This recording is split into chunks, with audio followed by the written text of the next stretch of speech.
Welcome to this episode of Rewind, a closer look, where we dive back into the neon-soaked, logic-free world of 80s cinema, the glorious era when a studio thought, you know what this needs? Gymnastics and Gene Simmons.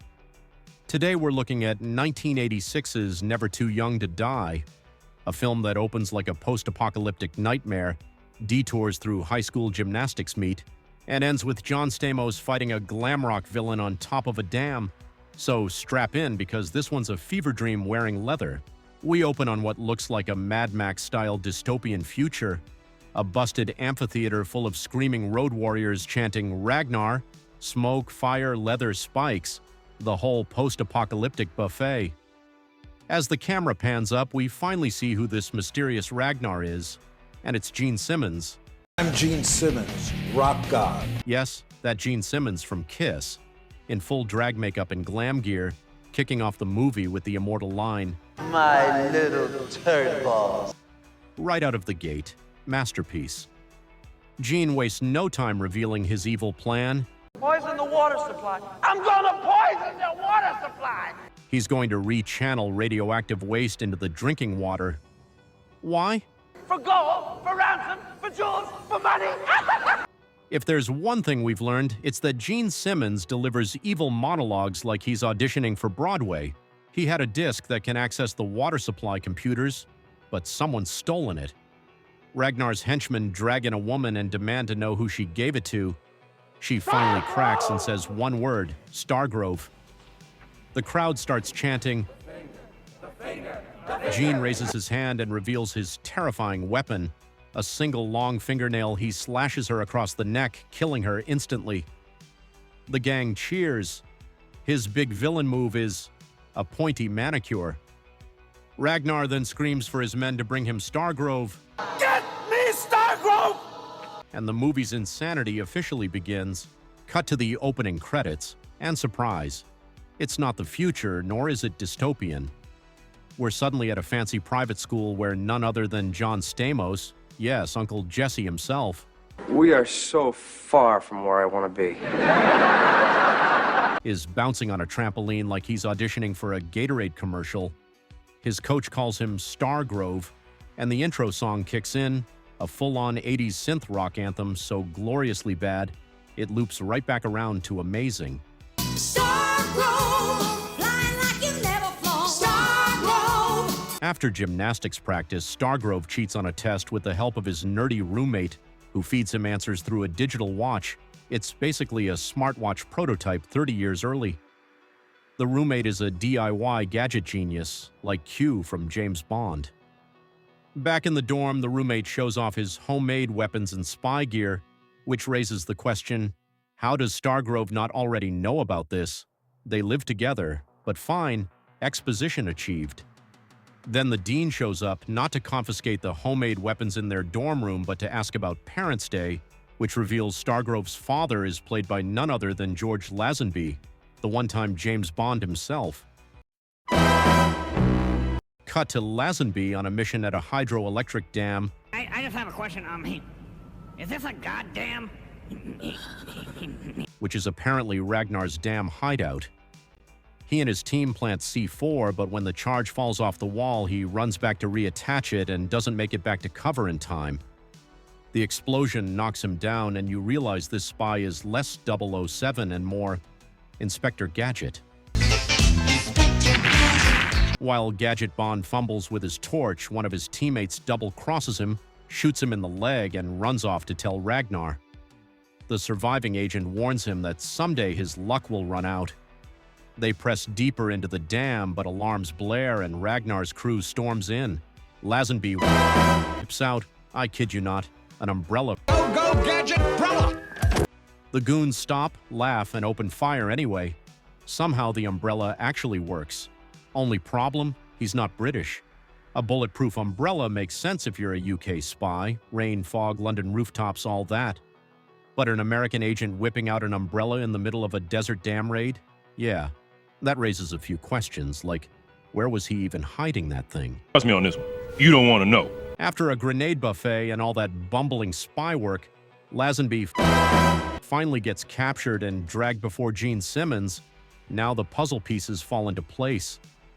He's Inspector Gadget, and Gene Simmons is the unseen Dr. Claw. Mystery solved, childhood ruined.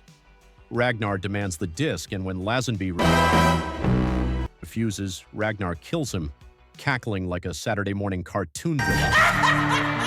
At his father's funeral, Stamos stands in disbelief while we meet his father's former partner, Vanity. If you're not familiar, Vanity was an 80s pop icon and Prince protege turned action star, best known for her role in Last Dragon. Am I the meanest? Sure enough. Am I the prettiest? Sure enough. Am I the baddest mofo low down around this town? Sure enough. Well, who am I? Sure enough. Who am I? Sure enough. I can't hear you. Sure enough. Here she plays the tough gun-toting agent who somehow balances secret missions and flawless hair. She watches from the crowd as Uncle Jesse tries to process his dad's death. After the funeral, Stargrove is in the car with his father's so-called lawyer, though it's pretty clear this guy's more men in black than men in suits. He tells Stargrove he's inherited a mysterious property, his father's old farm. When Stamos asks how his dad actually died, the man sticks to the official story, a car crash. But Uncle Jesse isn't buying it. He knows his father was mixed up in something secret, something bigger, and when the lawyer refuses to give him a straight answer, Stargrove bails on the ride. Turns out the guy isn't really a lawyer at all. He was his father's handler, which makes the whole thing even sketchier. When he arrives at the farm, Vanity's already there brushing a horse until a Mad Max extra bursts through the barn door. Vanity hits a hidden button, the wall spins around like a Scooby-Doo set, and she grabs a gun. Instead of shooting, she taunts the guy and rubs his face in manure, giving his buddies time to show up. Luckily, Stamos arrives and Vanity mows them all down. She goes full action hero and starts unloading on the goons. She accidentally blasts a row of small cans on the wall. He hates these cans! Each one conveniently filled with flammable liquid. Vanity yells, "Get out, it's gonna blow."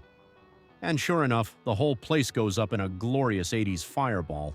Inside the house, Vanity decides the best way to deal with a small cut on her arm is to take her entire shirt off, because apparently that's standard spy first aid protocol. She tells Uncle Jesse to bandage her arm, and the poor kid looks like he's about to short circuit. He's clearly a teenager, she's very much not, and the whole thing has this won't age well energy. "Are you scared?" she asks. He stammers, "No." Awkward silence. And unfortunately, this is the start of what the movie tries to pass off as their romance. Then they have a shirtless heart-to-heart about his father, the usual "my dad was never around" stuff, until an alarm suddenly blares. Vanity reaches above the stove, grabs a rifle like it's just another kitchen utensil, and rushes to the window. Outside, a car pulls up, and it's the red-haired agent that double-crossed Lazenby. Vanity heads outside to meet him. Now, talking in the car, this is where she drops the intel on Ragnar's current location. She says Ragnar's got a, let's call it, unique reputation these days, and he's currently performing at a nightclub. Apparently, Ragnar's been drawing quite the crowd, and some even more interesting reviews. Let's just say the movie has its own way of describing Ragnar's stage persona. I'll let it speak for itself. Ragnar, the hermaphrodite? Half man, half woman? Vanity tells Stamos she's heading out for the night and that he should stay put at the farm. Naturally, the very next scene is him doing the exact opposite. She pulls up to the nightclub in her Corvette, and seconds later, Uncle Jesse rolls up right behind her on his dirt bike, because stealth clearly isn't his thing. Before she can even get inside, he plants a tracker his roommate built onto her car, proving once again that every spy skill he has came from someone else. Then, ignoring her orders completely, he heads inside the club after her. Inside the nightclub, and Vanity wasn't kidding, Ragnar has gone full glam-rock cabaret. Gene Simmons struts across the stage in full drag, belting out a song to a crowd that looks like they wandered in for a Mad Max karaoke night.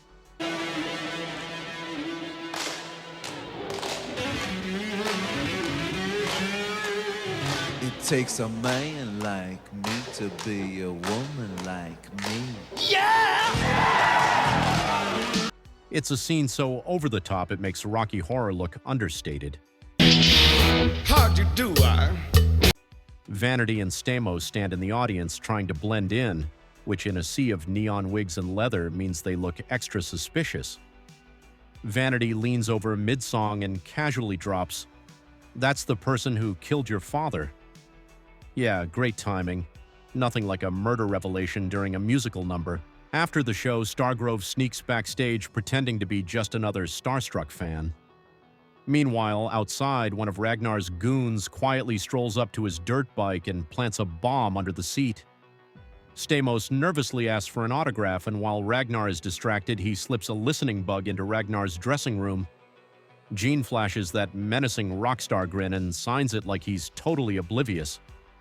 But the second Uncle Jesse leaves, Ragnar stops smiling, reaches into a drawer, and pulls out a bug detector. Why? No idea. Apparently, he just carries one around for moments like this. He sweeps the room, finds the bug in seconds, and without saying a word, flushes it straight down the toilet. Mission over before it even starts. Outside, Stamos is crouched behind a dumpster, headphones on, waiting to hear some juicy villain dialogue, but instead he just hears toilet water. The look on his face says it all. Well, that could have gone better. He shrugs it off, heads for his dirt bike, and that's when things get worse. A goon strolls up, shoves him to the ground, and mocks him for looking too young to be there. The guy fires up Stargrove's bike, and it immediately explodes, sending pieces of it flying in every direction. Stamos, a safe distance away, just stares at the fireball like he can't believe his luck. Completely untouched, he brushes himself off and runs away on foot, saved once again by the invisible hand of 80s plot armor. Having somehow made it back to campus, he grabs his roommate's motorcycle and takes off after Vanity, tracking her across the desert with that homemade gadget from earlier. Uncle Jesse is ripping down a desert highway on his roommate's bike, following the signal from the tracker he planted on Vanity's Corvette. Up ahead, she's enjoying a calm drive until her car phone rings, because of course spies in the 80s all had car phones. On the line is our friendly neighborhood trader, red-haired guy, giving her the location of Ragnar's hideout. As Vanity hangs up, she spots Stamos tailing her in the rearview mirror. She immediately floors it, kicking off the chase. But before this can turn into a cute mentor-student rivalry, two of Ragnar's goons appear out of nowhere, riding dirt bikes and swinging actual medieval weapons like straight-up battle axes and spiked flails. It's like the props department raided a Renaissance fair before filming. Vanity floors it, spotting a massive semi-truck ahead. She whips the wheel, slides her Corvette under the trailer, and hides perfectly between the wheels, easily the coolest stunt in the movie. Meanwhile, Stargrove is side by side with the goons, ducking swinging chains and trying not to get decapitated. Vanity then pulls out from under the truck, staying just long enough in its blind spot to line up the perfect shot. When she finally appears, she unloads on the goons with dead-on accuracy, sending them flying off their bikes. The whole sequence is completely over the top and physically impossible, but it's shot so well you can't help but cheer. And the best part? None of it needed to happen. She could have just, shot them from the start. They pull over, regroup, and drive off in Vanity's Vet, only to hit a spike strip stretched across the road. With all four tires blown, Vanity's forced to stop as more of Ragnar's goons come piling over the hill, charging straight toward them. She opens fire, holding them off for as long as she can, but they're quickly overwhelmed. Vanity's caught in a net, and Uncle Jesse is knocked out cold. Stamos wakes up on the floor of his own house, clearly dragged there by Ragnar's goons. While he's at the kitchen sink trying to get his bearings, two of them rush in, demanding to know where his dad hid the disc. They beat him down hard, eventually throwing him into a shelf that collapses in a heap. When the dust settles, the photo of his father and the medal that once hung below it have both fallen to the floor in front of him. Bruised, bleeding, and out of options, he stares at the photo, and that's all the motivation he needs. Something in him shifts. Fueled by equal parts grief and pure 80s montage energy, he snaps into action. He flips off the ground, lands clean kicks, and wipes out both goons using Olympic-level gymnastics fury, finally tossing them out of the house. After the fight, he grabs his father's medal from the floor, goes to put it on his chain, and drops it. As it rolls away, the section of floor beneath it starts to glow faintly. He crawls over, picks up the medal, and realizes the glowing spot has a small circular slot. He fits the medal in, it clicks, and the bed slides back, revealing a hidden staircase leading underground down below. He finds his father's secret base, part trophy room, part armory, complete with files, gadgets, and weapons. As Stamos is exploring his father's secret base, an alarm goes off and he sees a motorcycle pulling up outside on the CCT. A figure gets off, helmet on, carrying a gun, the same one we saw his roommate showing off back at the dorm. Stargrove grabs a weapon from the wall and rushes upstairs, ready for another fight. The front door creaks open and Uncle Jesse doesn't wait. He jumps from the mezzanine and tackles the intruder. They hit the floor hard, scuffle for a second, and he rips off the helmet. It's his roommate. I know, shocker.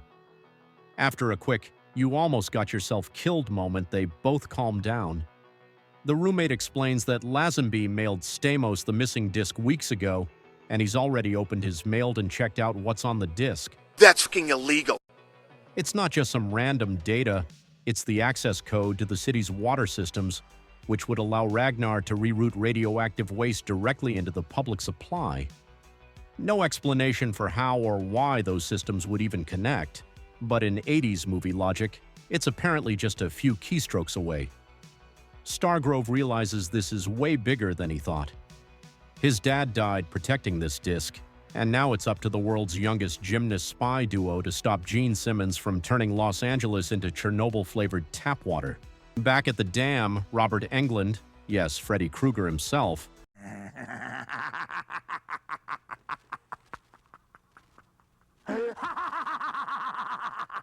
helps Gene prep the poison plan.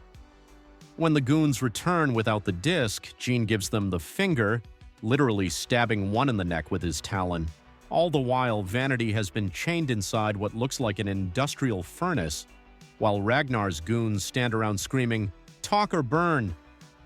They crank up the heat, and she starts shouting through a conveniently placed microphone inside the furnace, because apparently even their torture devices are OSHA compliant. Seriously, why does this thing have an intercom? Is she supposed to record a podcast while roasting alive?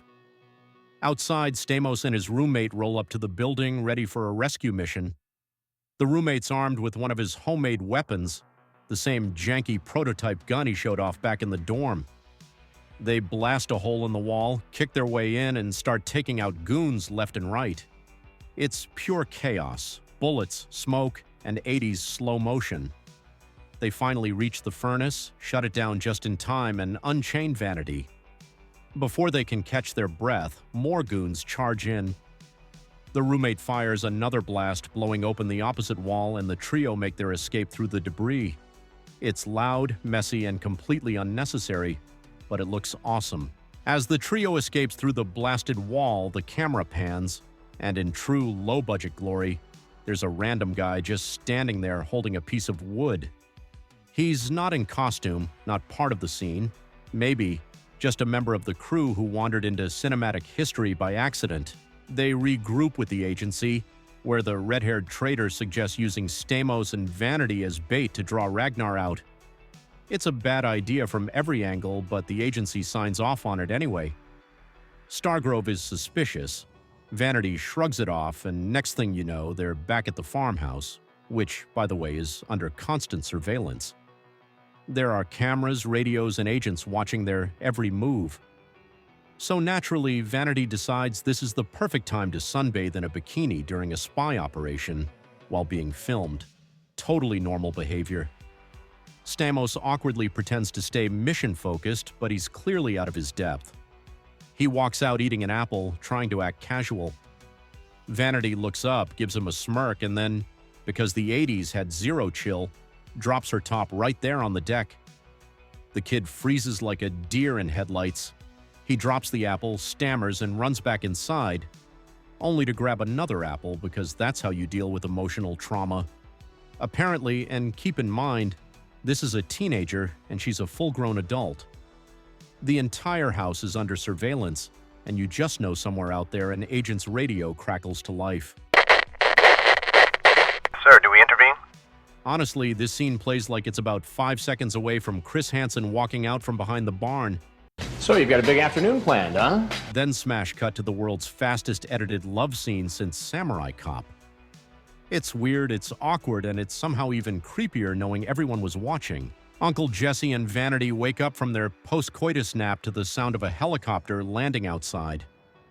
Before they can even sit up, the bedroom door slams open and armed soldiers burst in. The goons throw military fatigues at Stamos and Vanity, yelling for them to get dressed.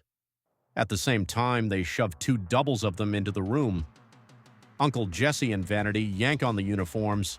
The soldiers rush them outside and straight toward the waiting helicopter. The rotors spin, wind kicks up, and they're shoved aboard before they can say a word. Once in the air, Vanity finally catches her breath, and then she sees it. Up front, flying the helicopter, is the red-haired guy. At first, she's relieved, until he turns around, smirks, and peels off the disguise underneath. Gene Simmons, in full Ragnar glory. He laughs like the world's most fabulous Bond villain while his goons pull their guns. My God, it is Ragnar!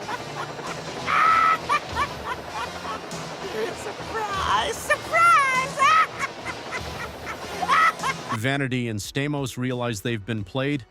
The red-hair guy was Ragnar in disguise the whole time, which means he was basically a full-time spy inside the agency for who knows how long. The chopper banks hard toward the dam, setting up the big finale. The movie doesn't bother explaining how we got here. No helicopter landing, no capture, nothing. Just a hard cut to Stargrove and Vanity already locked in a cage, being hauled out in front of Ragnar's cult. Continuity. Optional. It's part political rally, part concert, and 100% Gene Simmons doing performance art. He paces back and forth, working the crowd like he's on tour, shouting about the New World Order, power, chaos, the usual villain bingo card. Then, mid-speech, he whips out the recovered disc like it's a Grammy trophy, holding it high for his cult to cheer at. The crowd goes wild. Ragnar, never missing a chance for theatrics, saunters over to Vanity, grabs her face, and French kisses her right there in front of everyone. It's not seductive, it's horrifying. You can practically hear the sound guy throwing up behind the camera.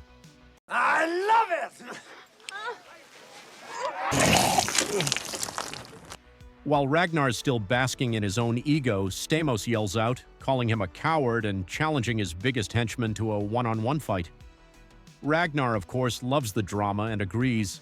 Unchain Uncle Jesse and toss him into a makeshift arena with this 7-foot-tall wall of muscle who looks like he wandered in from a WWE pay-per-view. What follows is the shortest boss battle in movie history. The guy charges. Stargrove does one gymnastic flip, grabs a gun, and blasts him instantly, fight over. No tension, no build-up, just done. Then, for good measure, Stamos unloads on the rest of the gang, spraying bullets, blowing up random barrels, and hitting extras who probably weren't even in the shot. It's pure bedlam. Out of nowhere, the spy agency, or maybe the military, who even knows, shows up in helicopters, blasting away at everything that moves. Dirt bikes jump, things explode, jeeps go flying, and stuntmen are earning every cent of their paycheck. It turns into a damn war zone. There is squibs, sparks, and stock explosion sound effects straight from the PM Entertainment Vault. Ragnar bolts from the chaos clutching a suitcase detonator like it's the Holy Grail. He jumps into a truck and speeds off, planning to set off the chain reaction remotely once they're clear. Because why push a button inside the control room when you can do it from the comfort of a moving vehicle? Down below, Stamos and Vanity finally make it to the damn control center, only to find it empty. Ragnar's already gone. Without hesitation, they split up. Stargrove grabs a dirt bike that just happens to be waiting there, and Vanity hops into a nearby helicopter. Because in the 80s, every secret base comes with complimentary stunt vehicles. The chase is on. Vanity takes to the air, scanning from above, while Uncle Jesse tears down the damn road, engine roaring, racing after Ragnar's truck. It's pure 80s finale energy, right down to the quick cuts and random close-ups of things exploding for no reason. Ragnar arrives at the dam location and jumps out of the truck, sprints up to the top like a man possessed. He's laughing hysterically the whole way.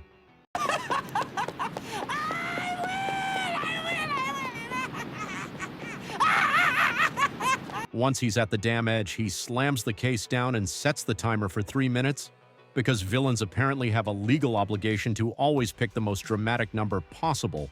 Stamos rolls up on his dirt bike, determined, heroic, and completely unaware that Gene Simmons is lying in wait. He doesn't see Ragnar hiding, clutching a metal pipe and grinning. Stargrove speeds past, and Ragnar slams the pipe into the back wheel.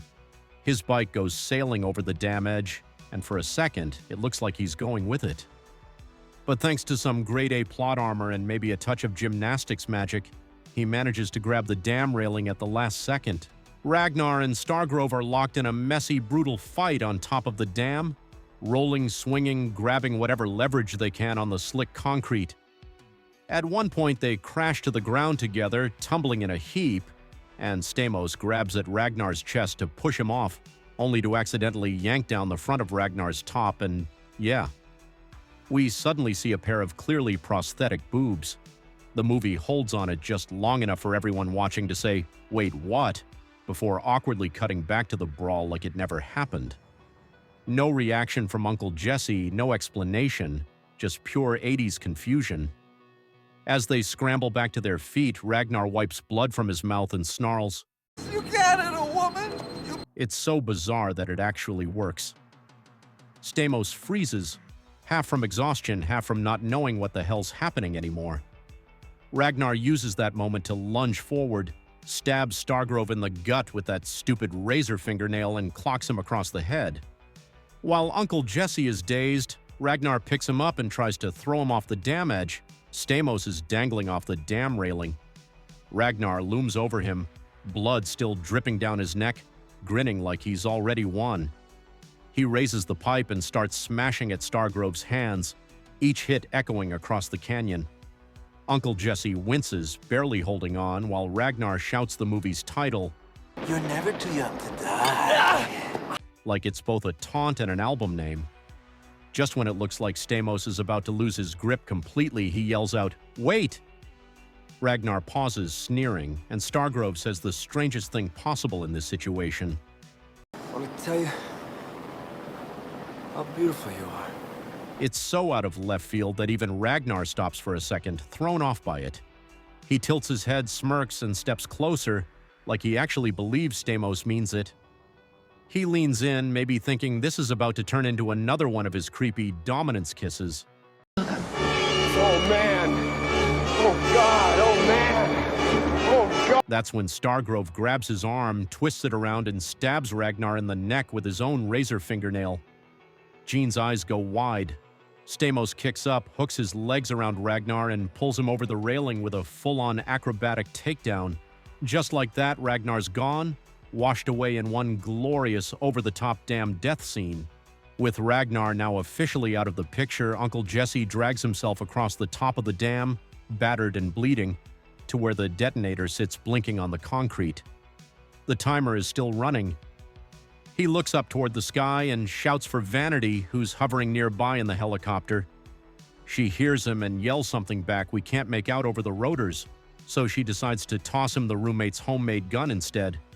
The weapon plummets down, hits the ground hard. Stamos picks it up, aims at the detonator, and pulls the trigger, but it misfires.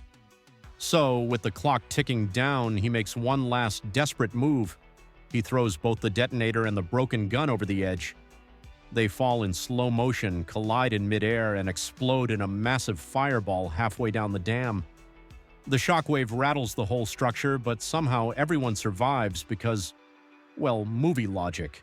And that's Never Too Young to Die, a movie that tried to be James Bond Jr. but somehow turned into Inspector Gadget versus Kiss. It's a tonal car crash, half bargain bin spy movie, half post-apocalyptic rock opera. On one end, you've got the cheesy Bond knockoff stuff. Secret agencies, goofy gadgets, and gymnastic espionage that feels like it was written by someone who only skimmed a Roger Moore script. Wait, I mean George Lazenby. And then, out of nowhere, the movie veers hard into Mad Max territory. Leather-clad maniacs, mohawks, and scrap metal warlords screaming across the desert.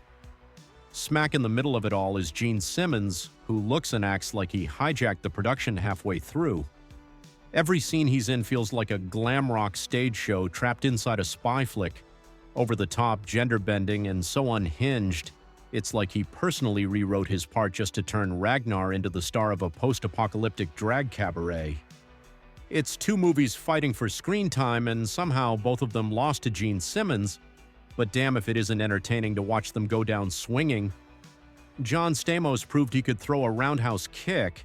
Vanity brought the cool factor, and Gene Simmons, well, he gave us one of the most unhinged villain performances ever put on film. It's dumb, it's chaotic, it's 100% 80s. And honestly, I wouldn't have it any other way. You can't help but wonder, maybe this whole thing was a prequel.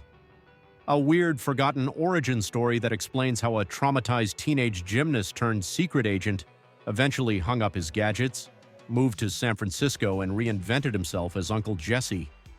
The hair checks out, the attitude checks out. He survived Gene Simmons. Raising 3 kids in a sitcom should have been easy by comparison. Don't forget to like, comment, and subscribe.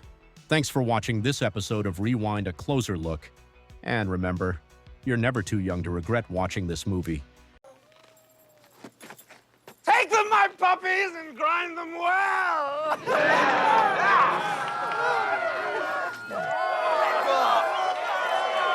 Get back! Hey, you Japanese fruit fly! Me? You talk to me? Yeah. You know, it's pretty obvious when you and Miss Priss up there get it on who's on top. I just wanted you to know that.